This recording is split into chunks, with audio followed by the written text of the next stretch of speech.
Sunday story river walk Bakersfield California से।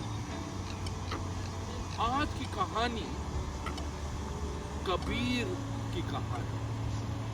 कबीर 15वीं शताब्दी में एक हिंदू ब्राह्मण माँ के घर पैदा हुए, मगर उनकी परवरिश मुसलमान बुनकर परिवार में हुई और ज्यों-ज्यों कबीर बढ़ते चले गए, उन्होंने कोई पढ़ाई लिखाई तो नहीं करी, मगर उनका ध्यान काफी ज्यादा simplicity, spiritualism, inner strength, wisdom के पीछे बढ़ता चला गया। और उन्होंने रामानंद गुरु से शिक्षा ली और काफी ज्यादा वो जाने जाते थे अपनी विजडम। एक बार एक युवक उनके पास आया और बोला कि आपके पास मैं ज्ञान की खोज में आया, सच की खोज में आया हूं, आप मुझे एनलाइटन करें। तो कबीर बोले कि ये क्या भगवे कपड़े तुमने पहने हैं, हाथ में क्या माला है?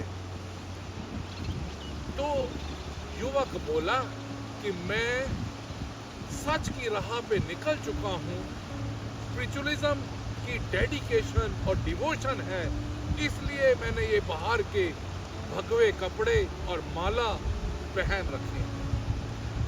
तो कबीर, जो कि अपनी सिंप्लिसिटी की वजह से जाने जाते थे, उन्होंने उस युवक को कहा कि वहां जाके करेला ले आओ। और जब वो करेला लेकर आया तो कबीर ने उसके ऊपर खूब सारा शहद डाल दिया।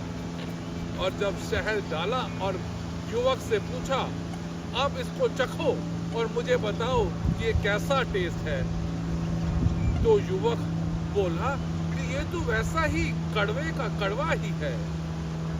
तो कबीर बोला कि इसके ऊपर चाहे जितना मर्जी शहद डाल दूं, पर ये इसकी सीरत अगर कड़वी है तो ये कड़वा ही रहेगी।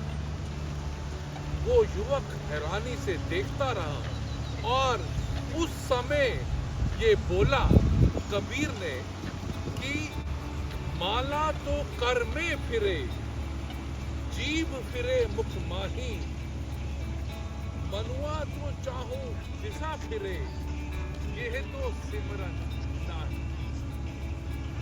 अर्थात अगर आप हाथ में माला लेके फिरते रहोगे और मुख में शब्द होंगे, पर अगर मन चारों दिशाओं में फैल रहा होगा तो उसको सिमरन नहीं कहा जा सकता। बाहर के जो रिचुअल्स हैं वो दिखाने की वजह से आप स्पिरिचुअलिटी की तरफ नहीं जा सकते।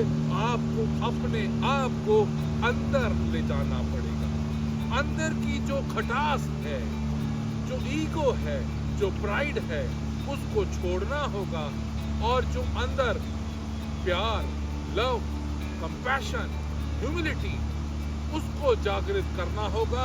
अंदर ही सब कुछ है और आप एक बार अंदर जब चले जाओगे तो वो स्पिरिचुअलिज्म की सारे रास्ते खुलते चले जाएंगे। और इसी तरीके से काफी बार कबीर ने छोटे छोटे दोहे बताकर सारी दुनिया को बहुत बड़ी शिक्षा दी।